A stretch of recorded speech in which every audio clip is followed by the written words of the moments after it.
Año 1958, en los talleres de una pequeña fábrica de Chicago, nació Midway Manufacturing Company.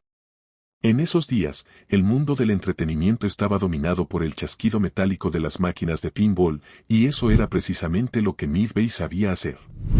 Sus primeras creaciones eran artefactos mecánicos llenos de luces y sonidos que adornaban los salones recreativos de todo Estados Unidos. No era una compañía diferente de muchas otras, pero tenía algo que otras no: un instinto para adaptarse y sobrevivir. Durante más de una década, Midway trabajó en las sombras, mientras las máquinas de pinball vivían su auge. Sin embargo, todo cambió en los años 70. Una nueva tecnología emergía, y con ella, los videojuegos electrónicos. Las primeras máquinas como Pong comenzaron a aparecer, revolucionando la industria del entretenimiento. Fue entonces cuando Midway decidió apostar por este nuevo mundo. Dejó atrás el confort de las máquinas mecánicas y comenzó a buscar formas de hacerse un lugar en esta industria naciente. Aún así, el verdadero cambio llegó en 1978. Midway, con su olfato para el éxito, consiguió los derechos para distribuir en Estados Unidos un juego japonés llamado Space Invaders, creado por Taito. Nadie en la empresa podía prever el impacto que tendría. Cuando las primeras máquinas llegaron a los salones recreativos, causaron un auténtico furor. Las filas para jugar eran interminables, y los salones, llenos de jóvenes emocionados, se convertían en el corazón de las ciudades. Space Invaders no era solo un juego, era un fenómeno cultural que marcó un antes y un después para la compañía. Con ese éxito, Midway no solo llenó sus arcas, sino que también se posicionó como una de las compañías más importantes de la industria. Pero no se conformaron con un único triunfo. En 1980, el mundo entero conocería el siguiente gran golpe de Midway: Pac-Man. Diseñado por Namco y distribuido por Midway en Estados Unidos, el juego rompió todas las barreras imaginables. Se convirtió en un ícono cultural, un fenómeno global, y estableció definitivamente a los videojuegos como una forma de entretenimiento universal. En apenas unos años, Midway había pasado de ser un fabricante más de máquinas mecánicas a un gigante que marcaba el ritmo de una industria completamente nueva. Sin embargo, su historia apenas comenzaba. Lo que vino después no solo consolidó su legado, sino que los llevó a las alturas, donde redefinirían el significado del entretenimiento digital. Pero, como todas las grandes historias, el ascenso también traería consigo desafíos que pondrían a prueba todo lo que habían construido.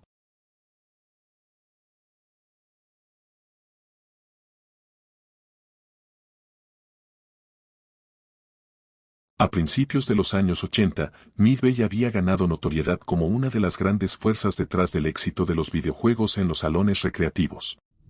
Sin embargo, sería en la década de los 90 cuando alcanzaría su apogeo, transformándose en una de las compañías más influyentes e innovadoras de la industria. Fue un periodo dorado que comenzó con una apuesta arriesgada y terminó definiendo su legado. El año era 1992, y Midway se encontraba buscando el próximo gran éxito. En ese momento, los videojuegos de pelea estaban ganando popularidad gracias a títulos como Street Fighter 2, pero Midway quería hacer algo diferente. Fue entonces cuando un pequeño equipo liderado por Ed Boon y John Tobias comenzó a trabajar en un juego que cambiaría las reglas rotundamente. Ese título era Mortal Kombat. Cuando Mortal Kombat llegó a las arcades, el impacto fue inmediato. Su enfoque en gráficos digitalizados, personajes únicos y, sobre todo, su violencia explícita lo convirtieron en un fenómeno cultural. La jugabilidad, combinada con los icónicos fatalities, escandalizó a los padres, alarmó a los políticos y encantó a los jugadores. Mortal Kombat no solo desató controversia a nivel nacional, sino que también llevó a la creación de la ESRB, el sistema de clasificación de videojuegos en Estados Unidos. Midway había hecho historia. Pero Mortal Kombat era solo el principio. Durante la década de los 90, Midway lanzó una serie de éxitos que consolidaron su posición como uno de los gigantes de la industria. Juegos como NBA Jam revolucionaron los títulos deportivos con su estilo arcade, jugabilidad rápida y frases icónicas. Por su parte, títulos como Cruise USA redefinieron los juegos de carreras, mientras que Rampage y Gauntlet ofrecieron experiencias únicas que atrajeron tanto a jugadores casuales como a fanáticos hardcore. Además, Midway no solo se destacó por sus juegos, sino también por su capacidad para evolucionar con la tecnología. Fueron pioneros en el uso de gráficos en 3D y en crear experiencias más cinematográficas, algo que se convertiría en una tendencia clave para la industria. Hago esta breve pausa para recordarte que si el video te está gustando, me ayudarías un montón dándole a like y suscribiéndote. Que lo disfrutes. Sus juegos no solo eran populares en las arcades, sino que también lograban un gran éxito en las consolas caseras, ampliando aún más su alcance. En este periodo, Midway no solo dominaba las salas recreativas, estaba moldeando el futuro de los videojuegos. Su capacidad para innovar, arriesgarse y captar la atención de los jugadores los llevó a un nivel de éxito que pocas compañías lograron igualar en su tiempo. Sin embargo, como en todas las grandes historias de ascenso, las primeras señales de problemas comenzarían a aparecer.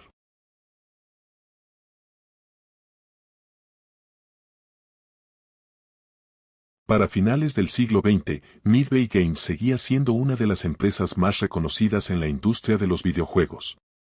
Sin embargo, tras décadas de éxito y dominio en los salones recreativos, el mundo estaba cambiando rápidamente y Midway comenzaba a enfrentarse a desafíos que pondrían a prueba su capacidad de adaptación. La transición de los arcades a las consolas no solo transformó la industria, sino que también puso en evidencia las debilidades de la compañía. El declive de los arcades, provocado por el auge de consolas como la PlayStation, Nintendo 64 y, más tarde, la Xbox, afectó gravemente a Midway, cuyo modelo de negocio dependía en gran medida del éxito en los salones recreativos. Mientras los jugadores se desplazaban hacia experiencias más accesibles en sus hogares, Midway intentó adaptarse desarrollando versiones de sus juegos para estas plataformas, pero el cambio no fue sencillo. Aunque algunos títulos como Mortal Kombat lograron mantenerse relevantes, otros proyectos no tuvieron la misma suerte y la empresa comenzó a sufrir pérdidas significativas. Uno de los problemas clave fue la creciente competencia. Empresas como Capcom, Konami y Sega no solo estaban lanzando juegos de alta calidad, sino que también se estaban adaptando más rápido al mercado de las consolas.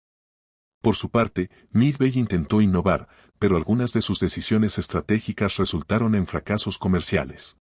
Juegos ambiciosos con presupuestos elevados no lograron generar las ventas esperadas, lo que afectó aún más las finanzas de la compañía. Además, Midway tuvo problemas internos de gestión que agravaron su situación. La falta de una visión clara para el futuro y los cambios constantes en la dirección de la empresa llevaron a una pérdida de confianza tanto entre los empleados como entre los inversores. La compañía intentó diversificar su catálogo, lanzando títulos originales y explorando nuevas franquicias, pero muchos de estos juegos no lograron conectar con los jugadores.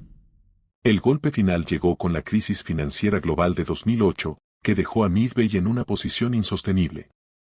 Con deudas acumuladas y sin recursos para recuperarse, la compañía se declaró en bancarrota en el año 2009. El gigante había caído. Ese mismo año, sus activos más valiosos, incluyendo la franquicia Mortal Kombat, fueron adquiridos por Warner Bros. Interactive Entertainment. La caída de Midway Games fue un reflejo de una industria en constante evolución, donde incluso los gigantes pueden sucumbir si no logran adaptarse a los cambios. Chao.